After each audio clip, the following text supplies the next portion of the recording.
Welcome to the Writers Guild of Great Britain's YouTube channel and to one of our recorded events. The WGGB is a trade union that represents writers across the board. These events have brought together writers during the pandemic and beyond.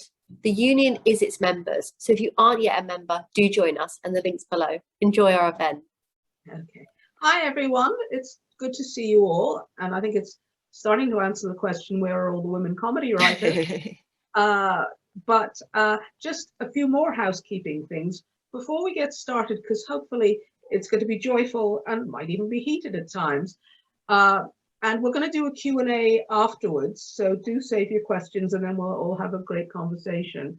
The only thing I would say to everyone is libel laws also apply online, and please don't mention if you've had experiences with any special producer or whatever. No names, please, and don't make the person identifiable. My favorite new word in law, jigsaw identity. If you put the pieces together, the person can be identified, because we'd rather not all get sued, but we can talk about generally and things like that. But let's welcome our guests, and we've got three great women comedy writers with us today. First of all, Joanne Lau. Hi, Joanne. Give us a wave. Joanne, she's currently doing Drop the Dead Panda for BBC Radio 4, amongst other things. And Joanne took part in the BBC Writers' Room in the Comedy Room, which I'm going to want to ask about in a minute. And she's been on the New Talent Hot List, which sounds a bit pornographic, but great. And also, Joanne has branched into TV drama, winning a winner in the Bafta Rowcliffe New Writing Return, a new writing forum for TV drama, and lots of other things. So we're going to get into that. And also Sarah Morgan. Give us a wave, Sarah. Hi. Hi. Sarah's written so much, including including Not Going Out and Emily Atack Show and other favorites of mine. And she, you know, I know Sarah's going to have a lot to say, happily. And Helen Letterer. Helen, give us a tiny waving. Great. Now, we know Helen also as an actress and comedian from Fab and Bottom. And she's an author as well of the book Losing It, which was shortlisted for the P.G. Wodehouse Comedy Literary Prize, as well as the Edinburgh First Book Award. But importantly, Helen is the founder of the Comedy Women in Print Award, because, and I'm quoting her, she wanted to shine a light on women writers. And she did that because she's a star. And we're going to discuss that as well, because Helen has created something wondrous to benefit all women writers. So shall we have a kickoff? Helen, do you want to tell us? And also the awards were 2 nights ago, and Helen is tired, I'm sure. It was an incredible event. Tell us, why did you start that and how?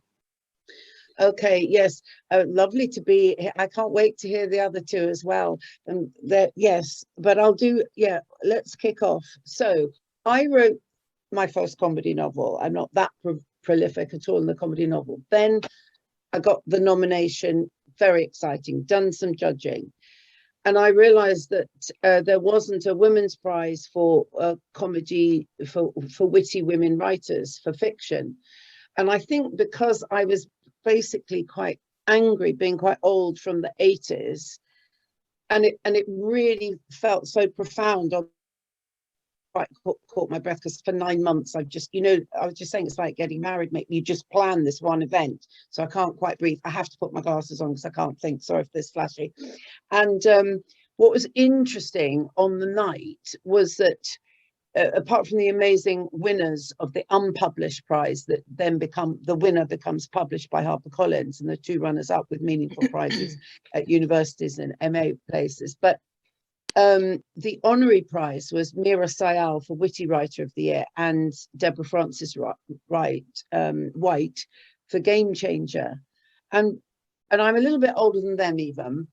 And it was very heartfelt. Mira was talking about when she began, there didn't seem to be anyone else like her.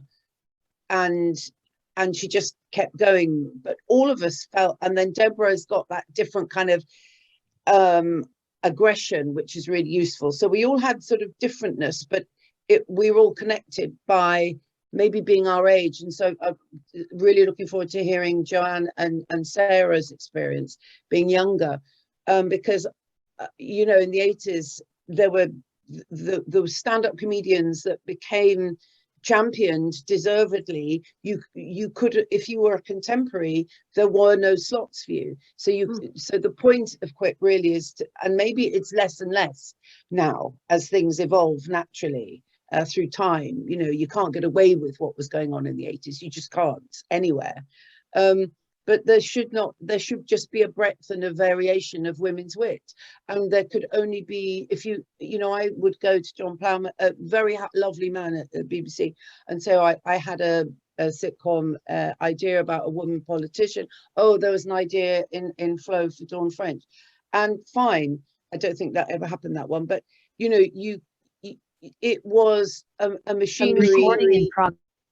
It was a machinery for the, I'm going to shut up a minute, but my experience was a few women at the top, and if you happen to be born in as a contemporary, it wasn't going to happen. And obviously, you know, one's probably flawed, and I did some bad gigs and all sorts of things. I've got to take responsibility for my own, you know, inadequacies, but it just wasn't fair. So I think I just was in middle age. I just wanted to do something. And then everybody said, oh, that doesn't exist. So now I've been doing it, but I can't keep on doing it. And I want to get back to performing and writing as well. Oh, can't hear you, Gail. There, sorry. The host muted me. I didn't even say anything yet.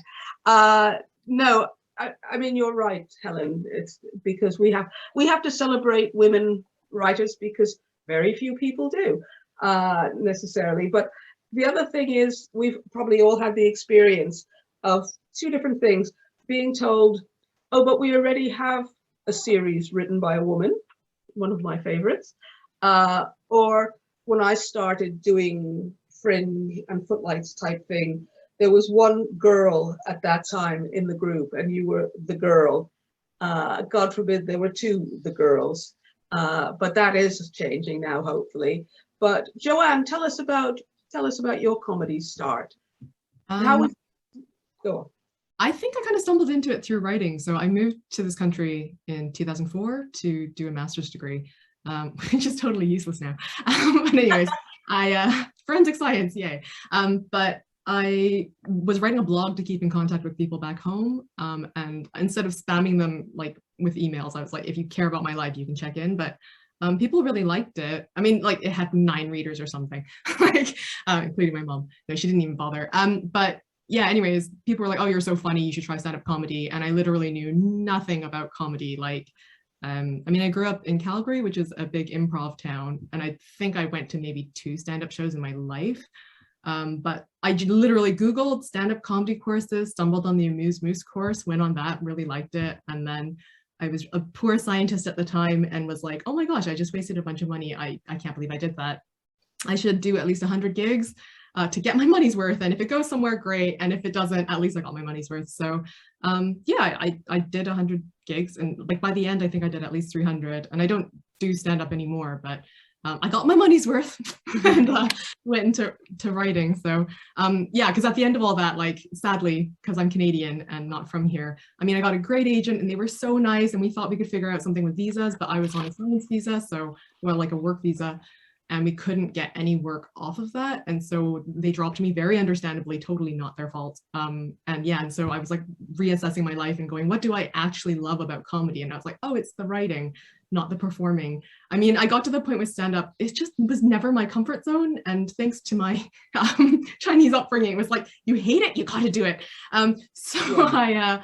I kept forcing myself to do it, but it got to the point where when a gig was canceled, I was like, yes, which is, obviously it was not the right thing for me. But yeah, I reassessed my life after my agents dropped me, and I was like, I worked so hard to get here. I was doing like 2 or 3 gigs a night plus a day job. But yeah, and then I was like, oh, I've always wanted to be the Chinese Tina Fey, so let's just go pursue the writing.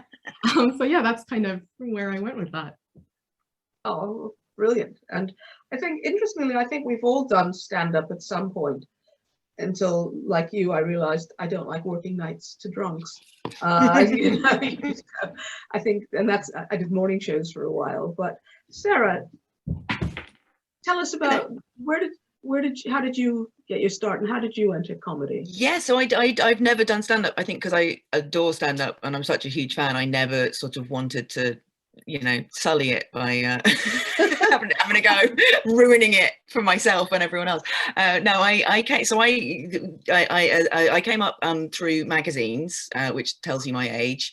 In the noughties, I came to London, and all I wanted to do was be a comedy writer, write the jokes. Which, as someone who didn't go to certain colleges and didn't think that was a thing that girls could do, I thought what you did was you wrote for magazines because they were where the funny was. So I wrote for Loaded and The Face and any magazine that had sort of funny content. And then I started writing with stand-ups I met at gigs, and from there that led to sort of writing collaboratively, usually, as you say, being the only girl in a group, but collaboratively for the radio and that kind of thing. And this is, you know, I think my first TV gig, my first TV credit is 2007. Which is Comedy Cuts, but I would think I was doing radio and stuff. Bigopedia was a show I worked on before that. So I've been doing this like a long time, and I would say the one thing that it really has notably changed in, you know, my career. And I think I probably work on, you know, my IMDb is stupid when you look at it. It's just like sort of dozens and dozens and dozens of shows that I've done days on here and there, and I've worked for loads of other people. I also do so much stuff for myself that doesn't always make it to screen, but I write maybe 2 or 3 pilots a year. And I produce and I do script editing, a lot of script editing as well. And I would say that definitely the thing that has changed in all this throughout my career is that there are now women are finally getting to collaborate with each other. We're not all being kept separate from each other, and we've realized the generation that's coming up behind me have no idea that there used to be one chair for the girl. They don't know that. Can I mention the TV? There's a panel show that famously had a blonde chair. And that was the chair where the one female guest would always sit, and she would be Totty, and that had the blonde chair. But every panel show had the girl chair, and every stand-up lineup had the girl chair.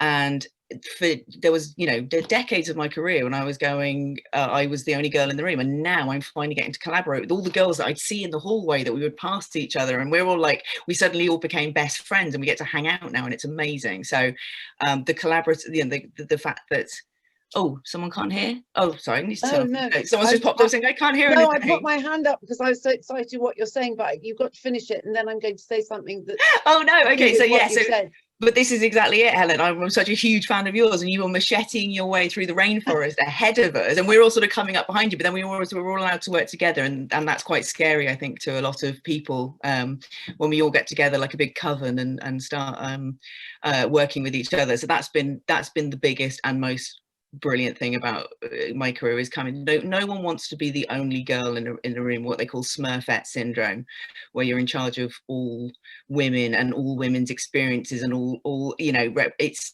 so dismal, and that's been a very big positive change. So, but yes, there was a time when there was a thing called the girl chair, and we suddenly can I jump in? Am I allowed, Gail? Because that's so relevant with Sarah's, you know, because it's fascinating because we're all at different epochs and different environments. So not that long ago, I mean, I think the first radio I did was in 1984, and I was like Gail, the one girl. But so I was phoned up a few years ago by Newsnight, got terribly excited because I just wanted to be on Newsnight, and it's quite difficult, you know, you go on, you got your soundbite opportunity, and the topic was there weren't more women on panel shows, because that had just occurred after there was I think by Danny Cohen, who's no longer there now. So this is a good a statement, this is all factual, that there's from now on, when you have sorry, you keep have at least your sound keeps cutting out, Helen. Can you repeat that? The was that for every panel show on the BBC, there should be one So I got very excited that I was going to go on Newsnight to show off, and I could be intelligent, and I sort of wrote down my little sound bites to kind of be pithy. And I thought, yeah, I can do this. And then I got phoned up and they said,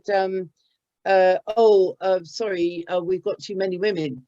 No, they said, oh, we got Maureen Lipman. And I said, can you hear me? Because I'm about to be vaguely funny. So if you can't hear me, I ought to be told. Can you hear me? We can hear you, yeah. Okay, thank you. So anyway, so then they said they got Maureen Lipman. I said, what? You mean she's kidnapped? No, it's not that funny. Anyway, they said, no, we've just got too many women. So I said, what, you want me to come on to a show to talk about why there aren't enough women? And now there are too many women talking about why there aren't enough women. But also, they used an impressionist, and there's nothing wrong with an impressionist in a celebratory factor about that being a mouthpiece of comedy through another form. But again, I thought the world is still not ready. They have to have a turn. No disrespect to impressionists, but we still aren't ready to have a normalcy, if that's a word, about individuals, just individuals being funny and working in the funny terrain. You have to either be a turn or be in the blonde chair. Anyway, I jumped on Sarah's point. But no, it's right. Can I just jump in to give us some statistics to move on, to be going on with, because the Writers Guild did an independent research project. It was in May 2018 that we published about women writers in film and television, and the report is still on the Writers Guild website. And I knew things were bad, but I actually wept when I read the first draft of it. And basically, for comedy, and this was from May 2018, only 11% of comedy on television is written by women. Drama at least got as high as 14%.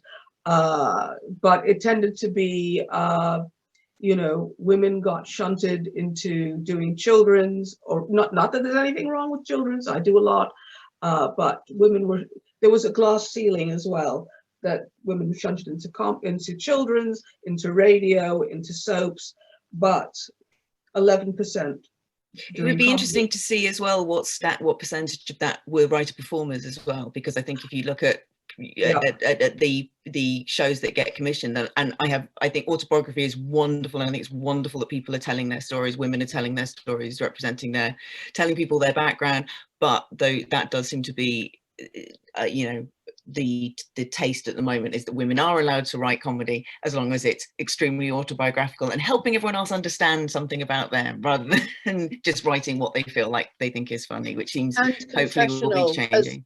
And I would add confessional, and we're not denigrating the epoch that came before us, just by definition, because, well, I suppose instinctively I think we should allow for us. I think we should allow for ourselves to. Sorry, your sound just dropped out, Helen. Can you? I think can you hear me now? Yeah.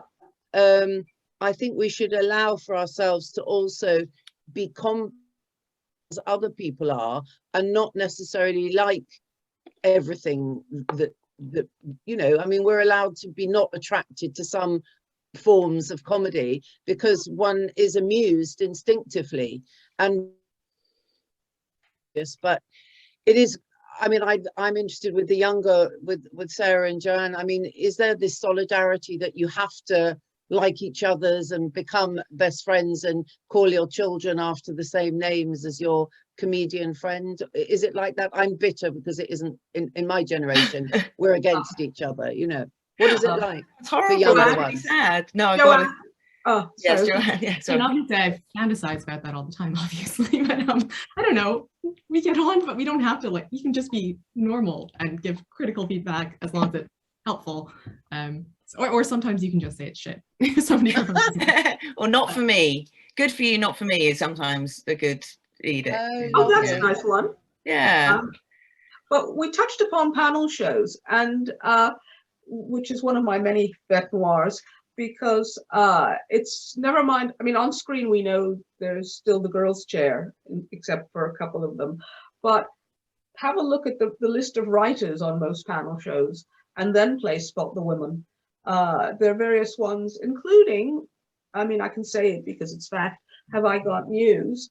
They'll have 9 or 10 writers some weeks, including additional material, and usually one woman.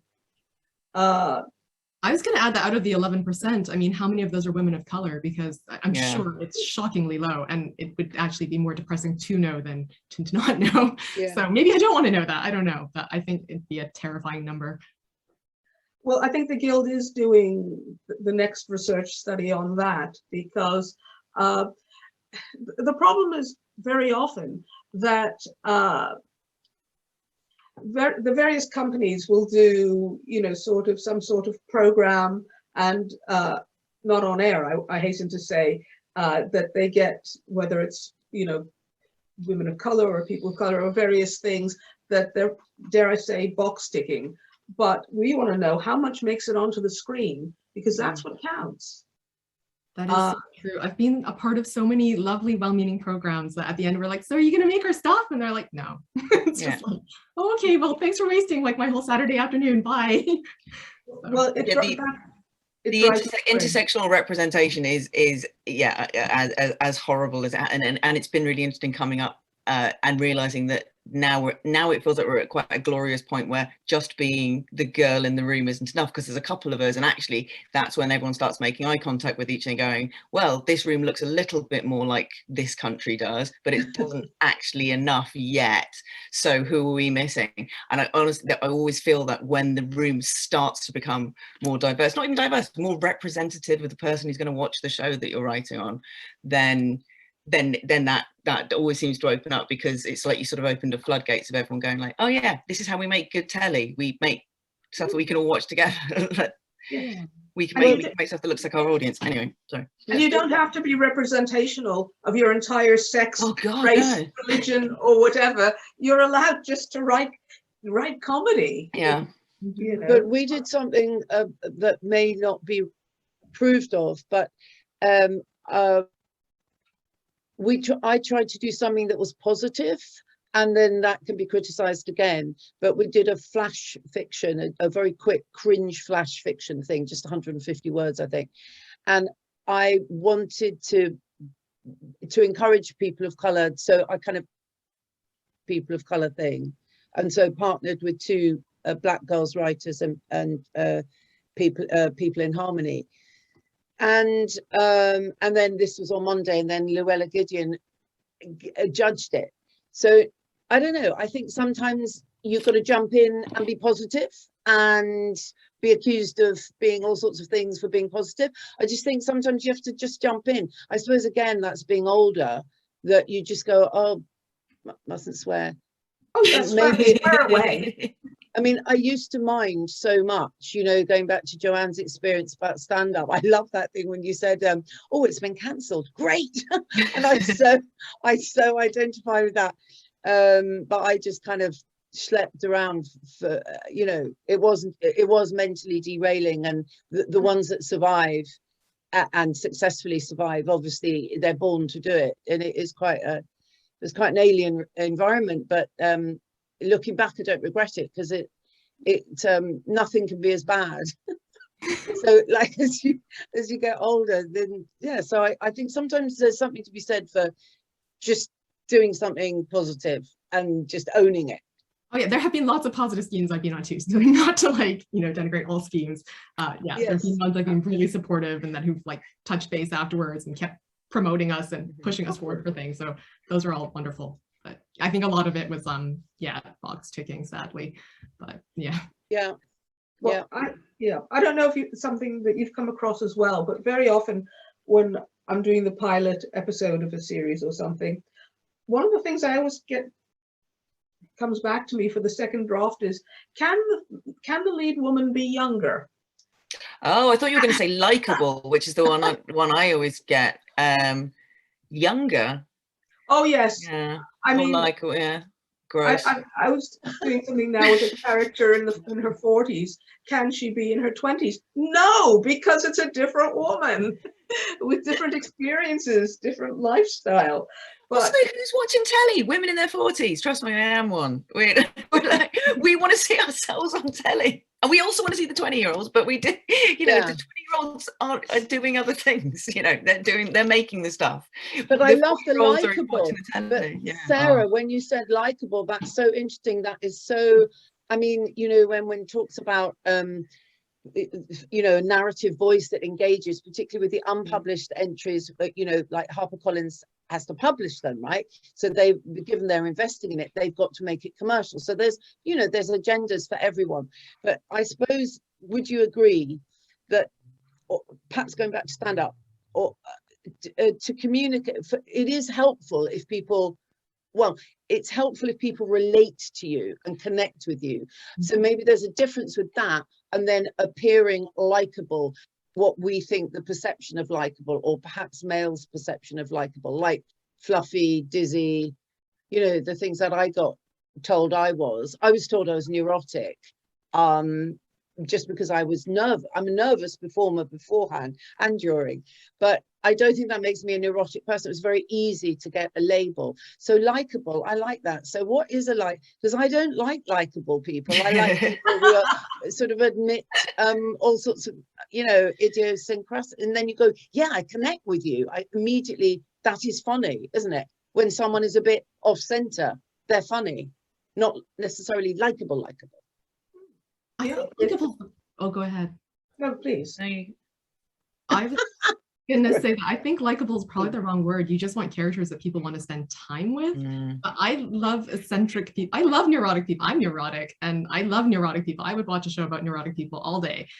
So I think it's that maybe they just don't know the words. They're not the writers in the room. It's the people who come up with notes are generally, what they want is, as you say, relatable. But what they say generally, if it's something with a female lead, they will say likable, and you have to pass that note and actually look at what they're actually asking for, which is just, you don't have to take out any of their barbs. All you have to do is make them be more human, like for whatever makes us a human being. I'm hungry, I'm tired, I'm flawed in some way, but not likable. I wonder if they say that to Jesse Armstrong or Larry David. Can you make them more likable? Can Tony Soprano be a little more likable? Yeah. It is that. But one thing I've been noticing, and with Helen's great award as well, that a lot of very good women comedy writers who aren't finding television especially welcoming right now are writing some great comedy novels. And I was going to say Sue Tedder, for a start, has been writing, a great one. You can please plug it in the chat box, Sue. Put a link. That's what we're here for. But Helen, your award has really shone a light on that, and it's incredible. There are a lot of women saying, I want to write what I want to write. But yeah, I mean, we're living in a. Oh, sorry. No, this is like that Amy Schumer. This is like that Amy Schumer sketch, isn't it? Where all the women go, sorry.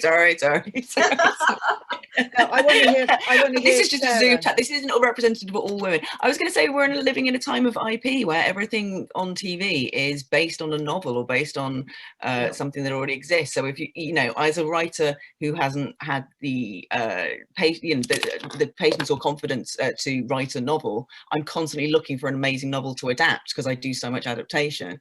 So if you've written a great novel, chances are you've written something that will make a great TV show. That's all I want to say about that. Well, I was going to say the reason the companies are going for adaptations is they're also risk adverse. They think if a book exists, then it's a little less risk for them. So if you want to get your television series made, turn it into a novel and then sell it back as a series. And I'm serious, because that's the way people are thinking right now. Joanne, you're looking. I was thinking the whole risk averse thing. I mean, the topic is like, where are all the women comedy writers? But I think that there's loads of us. I think it is that people are risk averse, because if you actually look at the Writers Guild stats, wasn't it that big budget films have less women, and all the mid-range things, and then all the things that are kind of safe to kind of just be like, oh, we'll just try these people out, like a lot of entry-level things like children's is a good entry point for comedy writing. But I mean, will you ever make it out of it? And what are the other things? It's like, but yeah, I think that people just don't want to take a risk and put you there. And also if they've never seen a face like yours do comedy, it's harder for them to trust you, which I understand as a human being, like it's a bit novel. But it's also like, that's kind of, you know, you're like, ooh, I've never seen somebody like that do this job before. Can they do it? And it's a bit weird to have to break their brain that one extra level step. This is when the gatekeepers start to change, then and the gatekeepers aren't looking at are looking at their own faces or their own experiences, or at least knowing that, you know, because so we all just kind of have to, the gatekeepers are still the same crusty old dudes that there always were there. Go finish. Time will change that. Time will change that. I want to jump in wait on the and word, be ready. Yeah. the word that Sarah's word, gatekeeper. Okay, so I've got to write a novel does take a longer, well, there's a lot more. I don't know if it takes a longer time, but anyway, yeah, you've got to stick with it to finish it. And it looks that big, whereas the script maybe is slightly smaller. But radio, okay, radio. So radio to get something on radio, you're talking about gatekeepers. You know, it is so dependent on the taste, on the personality of one person, and obviously they've been given the job. But I've sort of given up. I go through. I did get series on radio, and maybe that was just a lucky break. But you know, there was a vacancy, and I just did it. But recently, I don't know what the statistic, but so they just said, oh no, we don't want any scripted. We don't want any scripted things. I don't know how radio commissions. I think it is a very difficult thing to break into. Would the others agree? I mean, I don't know what they want. They're saying just don't send them in, and there is a lot of am I allowed to? No, I can't. I'll be banned. Gail's remember like my mother going, Helen, what are you going to say now? I'm just saying it is. Oh, and can I do so at the BBC Light Entertainment party once, not saying anyone's name because obviously one wouldn't. In my day, I actually wrote to producers. I actually asked for work, God forbid, in my day. And I'd had a glass of wine and asked this particular person why I wasn't on radio, and or what was wrong with me or something. And he said, you're high maintenance. But that was it said with a perfectly nice smile. But honestly, those are just be happy, you guys, that you are not in my generation, because being seen to ask for a job in radios, I'd go through the Radio Times and find out people's names and then just write to them. And then but that's high maintenance. So yeah. I don't understand what the criteria is to get something on radio right now.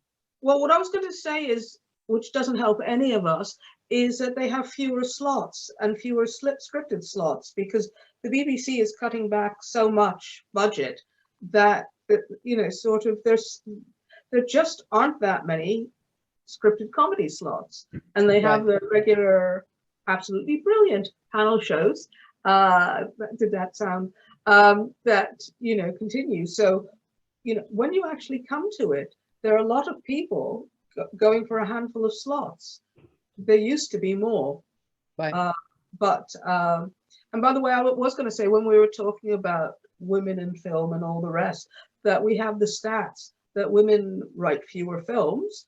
Well, much fewer, is it 16% or less or fewer of British films are written by women, but they tend to be the ones that are more appreciated and probably earn more money. So, you know, we can do it. But yeah, anybody? I have a happy story about radio. I mean, I have my own series coming out next year, which is a scripted series, which I'm really proud of. But the happy story about that, with diversity schemes and everything, was it was off the back of what's it called? It's a diverse sketch show, Sketchtopia, and like the producers were like, they specifically looked for people of color to be comedy writers and to contribute to this thing. And they just kind of wanted to keep working with us because Sketchtopia didn't get renewed, but they were like, we really like different people's writing. So they asked us all to submit ideas. And the great thing was I rebelled because I'm like, I am so sick of writing about ethnic minority stuff. Why don't I am? Yes. And so I wrote like the most random shit, just completely rebelled against everything. And it was kind of like a spoof children's story, really. I've been doing a lot of kids writing. It was a rebellion against that too. But anyways, it got commissioned and I was like, really? But yeah, I guess it's like, what I'm trying to say is that somebody opening the door for like diverse writers opened another door further down the line that had nothing to do with diversity. I'm so grateful for that. So that's some positive news for y'all.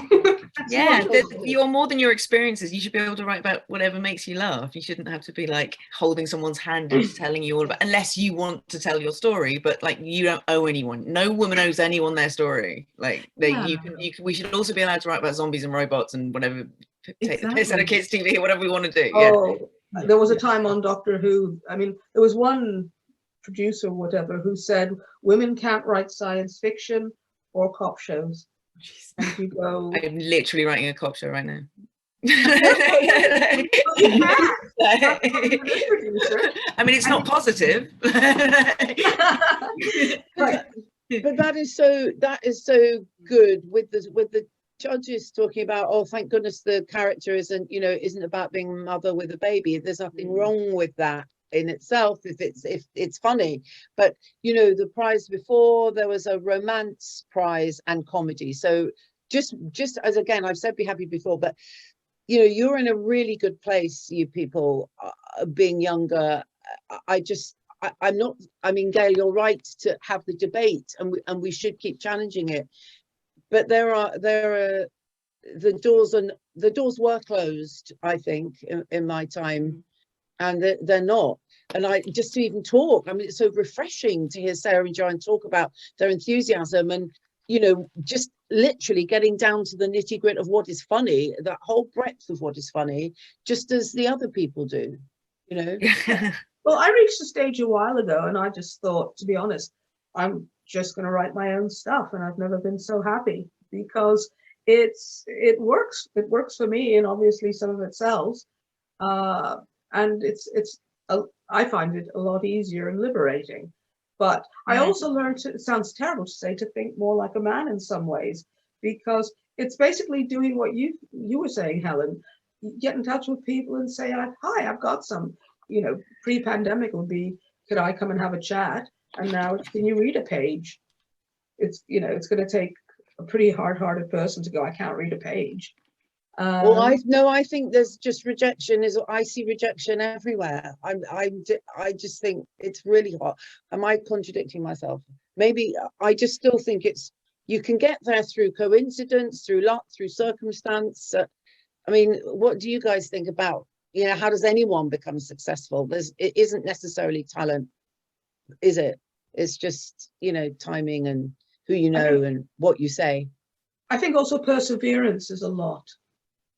Well, then they see you as that sad old person who's just turning up again, being high maintenance. It depends how we're defining success as well, because I would say the thing I love most in the world is writing, and I can't believe it's my job every single day. And I never feel more like myself and where I should be than when my fingers are doing this very fast and ideas just falling at me.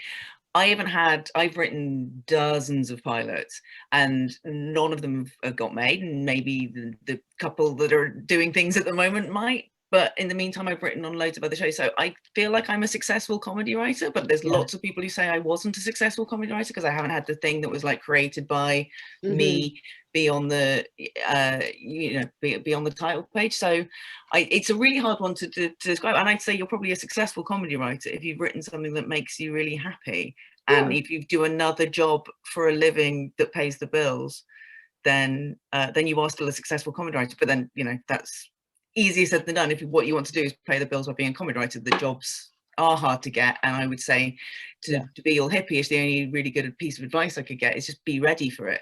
Be ready for when those gatekeepers fall, which they will. They're quite old and they're shouting very loud at the moment because it's a death rattle. So, they're making a lot of noise at the moment. And no, there's anything not the old and have old is not the negative thing I'm saying here. What I'm saying is that there are people who are being very noisy about us coming up and coming through. And it's because it's a death rattle, and we just have to be ready, have great scripts, have great samples, have great sketches, have everything, but don't wait for permission to write something great and make something great and make the connections and meet the collaborators and performers and directors and all the people. You all find each other. It's really easy these days. That's another thing that's changed massively, is that you can find each other now. Like, you're all here, like, and you all talk to each other and share ideas, which is amazing, because people used to be so protective of their ideas, like the little things that someone was going to steal from you. And actually the sharing of ideas and the sharing of enthusiasm and talent, and going, oh, I'm a good director, but I need a writer and we need a performer, and we know this, I love that, and we all hook up. Just do it, and then get ready for when the gatekeepers finally, you know, F off and are replaced by someone who looks like, you know, us, or a bit more like us. No, I love it. You're making it, you're selling it, and selling it. I'm very tired. I'm very tired. I'm reading this a very long time. No, but there's this talk sincerity. So I am going to open this up in a sec to questions and all the rest. But I was going to say, what I find exciting is what writers do have now is the internet. And so, you know, you can film something, whether it's a sketch or even a sample of a series, put it on YouTube, use social media to draw eyes to it. You really can you can sell your own work a lot better by avoiding the gatekeepers sometimes. And it's more representative of what you're doing. So that's, I mean, that's what I did. My partners and I produced our own series, and we actually were able to do it. And that, again, it was liberating, because you weren't waiting for someone to green light you. We greenlit ourselves. But anyway, shall we start taking some questions? Sorry, talk amongst yourselves while I look through the chat box and see what shall I fill the silence, because I'm quite good at that, or not? Yeah, I mean, I'm just looking here about gatekeepers. What about comedy and other genres? I've written a comedy horror film which has interest. Anyone interested in writing film? Film's tough, but it's a great thing to do, to write a film script, because you just write one and it's done, and you've got a beginning, middle. I wrote my first film script during lockdown, and I felt so happy when I'd done it. But it's as tough an industry to get into as the other aspects of comedy, but that doesn't mean you shouldn't write a film script. And you can probably find people to collaborate with easier with a film script than a... Yeah, I was told never to write a film because you'd never sell it, but I wrote 1.5 films, and they're with people now, so I'm like, wow, amazing. So I mean they're not getting made or anything yet, but like maybe somebody's interested, which is nice. But yes, I freaking love film, in the sense that you don't need to worry about the story continuing forever, and you're like, who cares? They have 2 hours, you're in and you're out and done. Comedy's hard, pilots are hard. If you can write a film and it doesn't have to be funny every 3 lines, then it's quite liberating. Yeah. And there are more films, because funnily enough, there's more scripted content around than ever before, because of the new platforms and Netflix and Amazon and all the rest, and a lot more films around. So I've got a wonderful agent that I've been with for many years, and whenever I write something, it's based on 2 things. Usually the subject matter will dictate, is it television, is it book, is it film, or whatever. But my agent will tell me where the money is at that point. And he'll say, right now, nobody has any money in television or whatever. There is a lot of money in film. Think about film. And it's having an agent as well who has a finger on the pulse, who can steer you. Now, we've got here from, I think, a comment about radio. The BBC is cutting back on radio, but do a comedy podcast, or just do it online. Podcasts, especially, are an area that are growing explosively. Ladies, any thoughts? As a podcast haver, I know it's an absolute joy to make one, but I don't know how to do the bit where you make money out of it. And as someone has just said beautifully in the notes, the money, show me the money. Yes, I completely agree. At some point, someone is going to have to pay you for this, and they should pay you. But in the meantime, having a podcast is a really great way of getting, feeling creative when the job can sometimes be quite admin-y. and taking meetings and doing, you know, all that kind of stuff, to having something where you just have a big creative outlet is really useful. But then it's time, and time is as valuable as time is money, as they say. So like, it's, if you don't have the time to make a podcast, don't feel bad about it. But what is a podcast though? I mean, is it what excuse me, I mean, it's a bit of one, it's a palaver. You've got to get a studio. I'm going to have to take and then also when I listen to podcasts, sometimes it's just people chatting. Well, it is. Is that the point? No, because very few, I mean, looking at Audible and all the rest, there are a lot of podcasts, but they're not scripted content. And what some of us want as writers is scripted content. I will say though, America doesn't have the scripted audio, you know, comedy like we have, and it blows their minds there. So if you have any great ideas, say for something that, you know, to us would sound like Hitchhiker's Guide to the Galaxy, or you know, a good radio sitcom, Americans don't have them, because I worked on one and people were like, we can't believe it there. So take it to one of the international places, and they really are looking for stuff like that, because they don't have Radio 4 or Radio 2, which we take for granted in this country. No, I mean, it's what Sarah was saying. It's so new to them, because all the writers guilds around the world are affiliated, and we help each other when we can. And the American Writers Guild didn't have any radio agreements at all for scripted and comedy and all the rest, and they had to come to us and said, can we have your agreements please, which was great. And we go, yeah, help yourself, here they are. And their agreements, you know, can be based on ours. So as you say, they're getting into it. I was going to say that we need more unscripted female writer-led podcasts anyway, because I would listen to that all day long, because I listen to a ton of podcasts. Like, I mean, during the lockdown, every conversation was, and I heard on a podcast, blah, blah, blah. I listened to so many that, because I worked in the science lab, and that was what I would put on and just do my experiments like all day.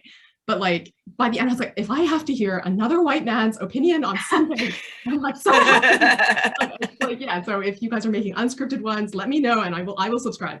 Follow and subscribe. There's also a question: are there networks for women comedy writers to connect to others who want to co-write?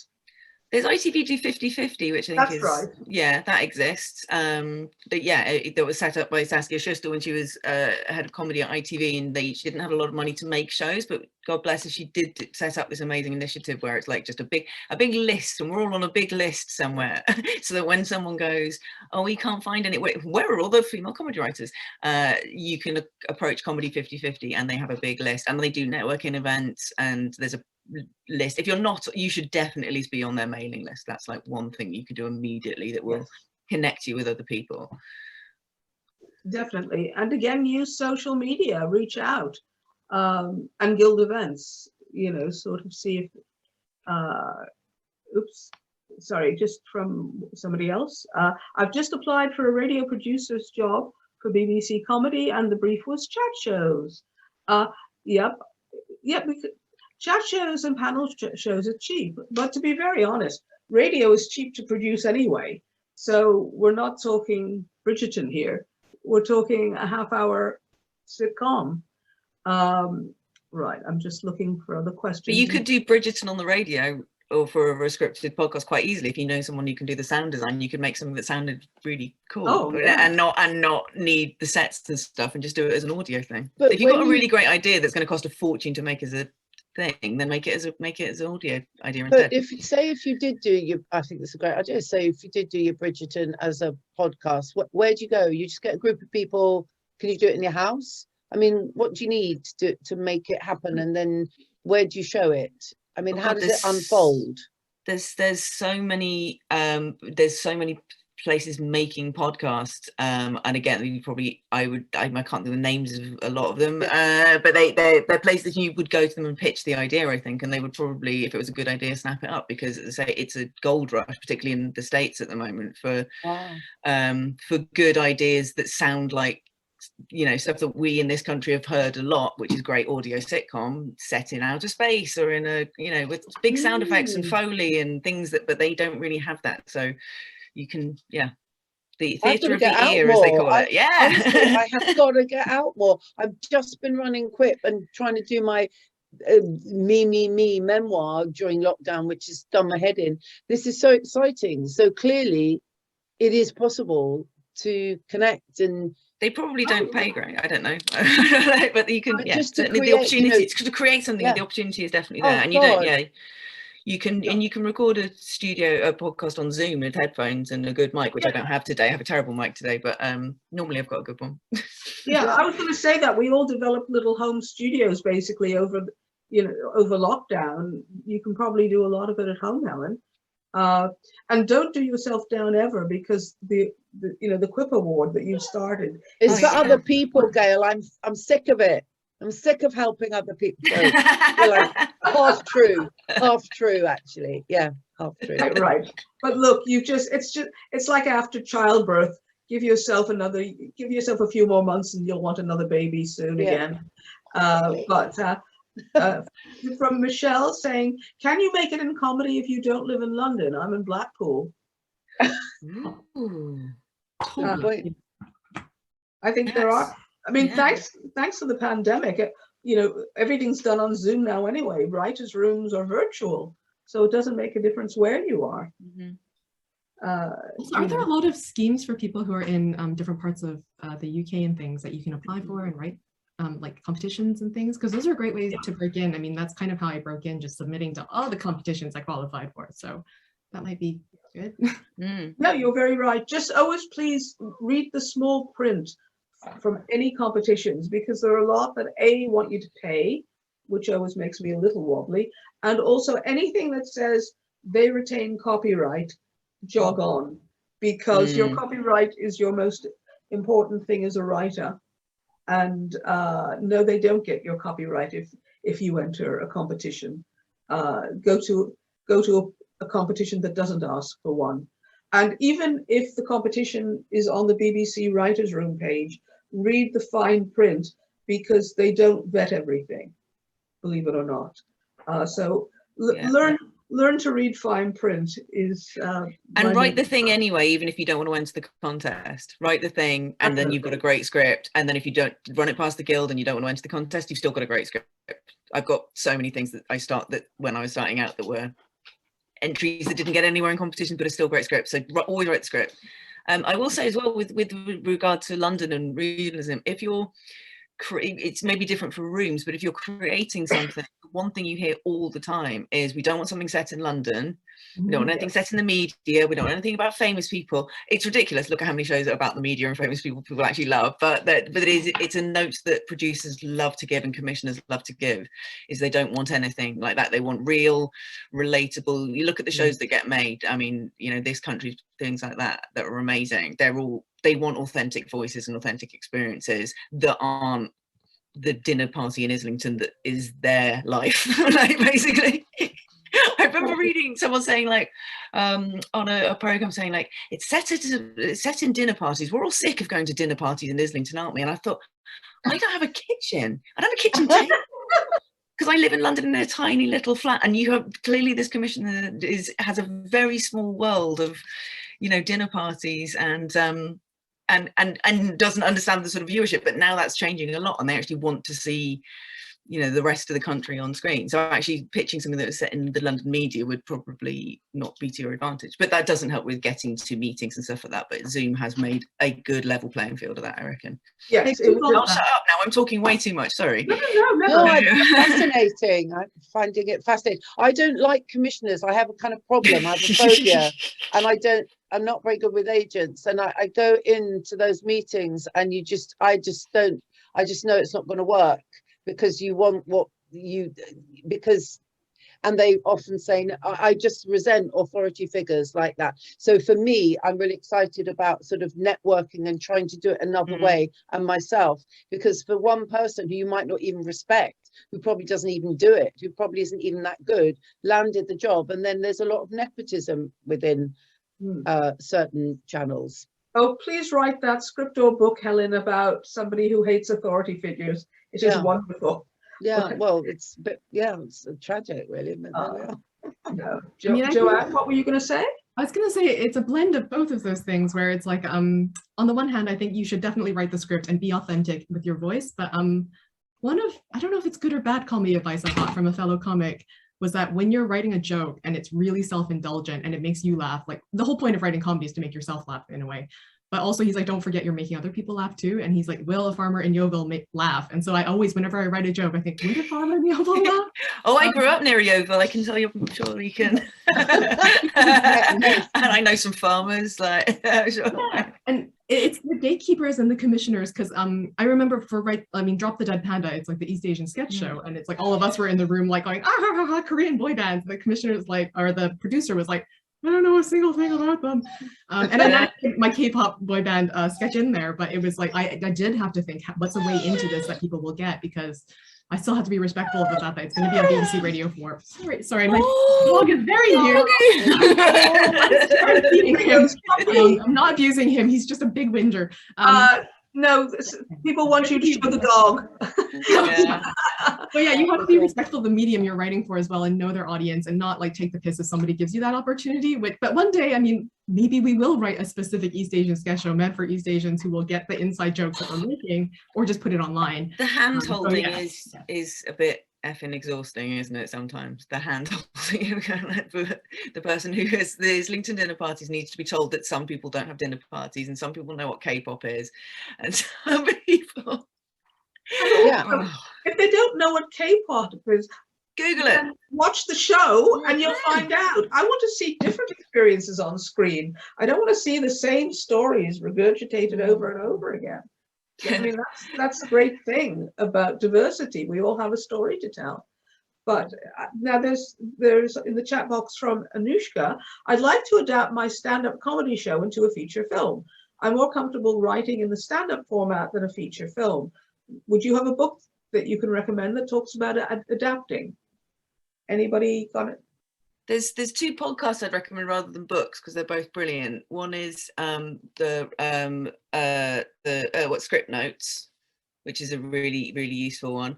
And there's one called The Screenwriting Life, which is by two women who, Screenwriters Life or Screenwriting Life, something like that. But it's the two women who write for Pixar, who are just amazing and will talk you, like, how great Pixar story writing is, right? So it's just, and their episodes are very specific, and you can go through and they'll be like writing a pilot or pitching a show or dealing with rejection, like they're very specific subjects. So I would recommend both of those. Script Notes is generally just a good industry listen.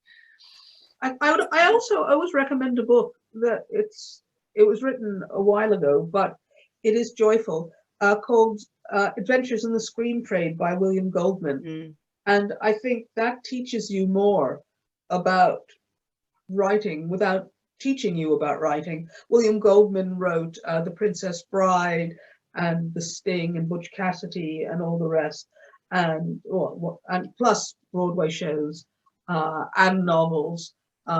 He's so good. Unfortunately, he just died not long ago.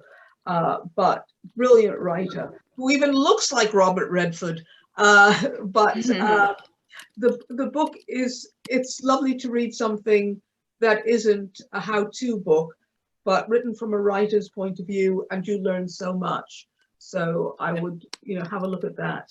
Now we're going to just put a link in the notes to an article that breaks down pilots, which I find incredibly useful, and I use it every time I write a pilot now. It's like literally like a page by page, nerdy as hell, breakdown of loads of different sitcom pilots. So I just put that in the notes for you there. But structure is something you can learn, and funny is a lot harder to learn. So yeah, there's so much stuff on structure out there. So good luck with adapting your stand-up. Yeah, I don't the jokes, then it's like everything's just scaffolding. Sorry, Joanne.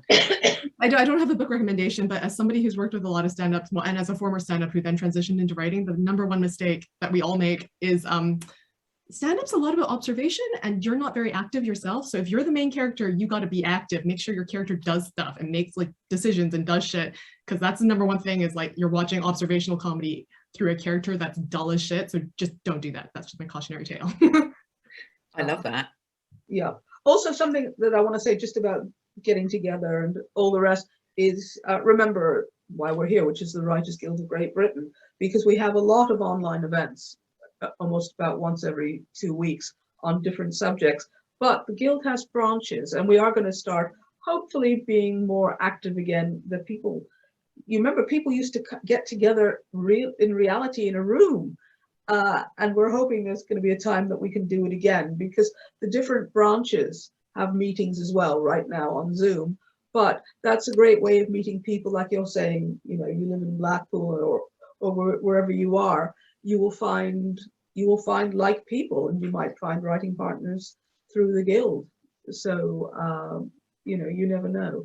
And right, we're sadly drawing to a close soon, but any more pressing subjects that anybody is wanting to say? One last thing, anything about writers' rooms? Any recent tales of writers' rooms? I can leave you with something optimistic that I heard from a friend in LA, that it was on a drama series, but the same thing will hold for comedy, that they had this big writers' room and the men would all be talking over each other and arguing and all the rest. And two women would always be sitting there and not contributing. And he wondered why. And then the next day, when people would bring in their work, theirs was always brilliant. And the producers said to them, "You two are brilliant. Why aren't you contributing?" And they said, "Because people talk over us the whole time. The men, we can't get a word in." And he started a new rule in a writer's room, which is nobody is allowed to interrupt anyone. And that is the greatest rule. Yes, it can be done.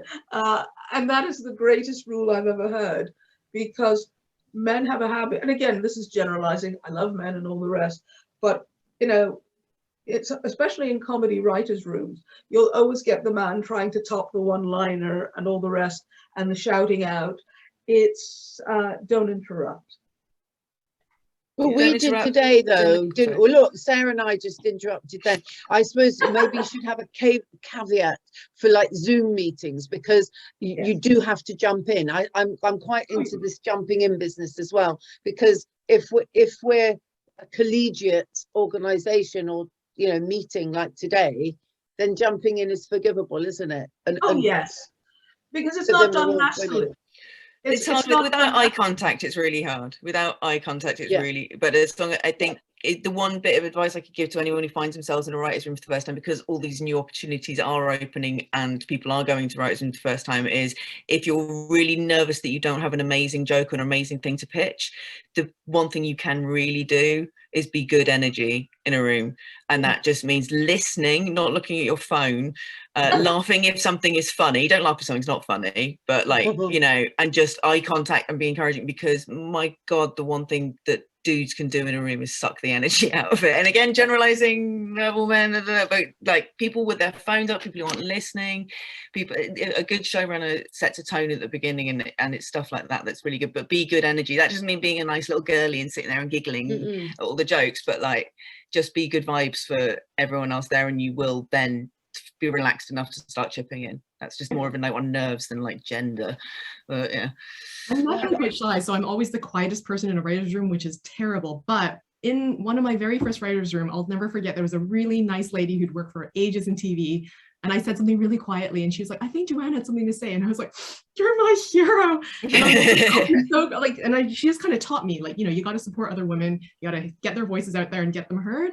And then I also I'm basically I'm such an easy win, but like if somebody says like, "Oh, you know, building off of what Joanne said," I'm like, "I love you forever." But it's like, you know, and when rooms are like that, it's a really nice environment. So those are things I like. And also, if you're running a writer's room, if you notice the quiet person and you actually ask them, they're like, "What do you have to say? You look like you have a look on your face." And then you're like, "Yes, I was wanting to say this, but I was too shy." That's also really helpful for shy people who don't like to cut in or whatever. So that's, if you ever run a writer's room or in a writer's room, do those things. Well, that's lovely. I mean, to me, that's the most heartening thing that's happened in the last few years, women writers supporting each other, because it's, you know, some glorious things come of it. Because there's more than one chair, and there's at least 2-3 chairs. All the chairs. No one's names is on any of the chairs. You can have any of the chairs you want. You just need to sort of like throw your towel on it. Yeah. Well, that's basically it. Go for it and persevere. But now I saw Kate was here a second ago, which I think means there you are, Kate. Which I think I'm back again, everyone. Yes. Sorry, Gail, please finish. No, I was just going to thank everyone, because Joanne, Helen, and Sarah, you have been incredible, and positive energy and all the rest. And like I said, Helen, I know that you're probably tired after the awards, but I keep saying to everyone here, don't doubt yourselves and don't let anybody put you down. Just believe in what you're doing and go for it, you know, and enjoy it. But thank you all.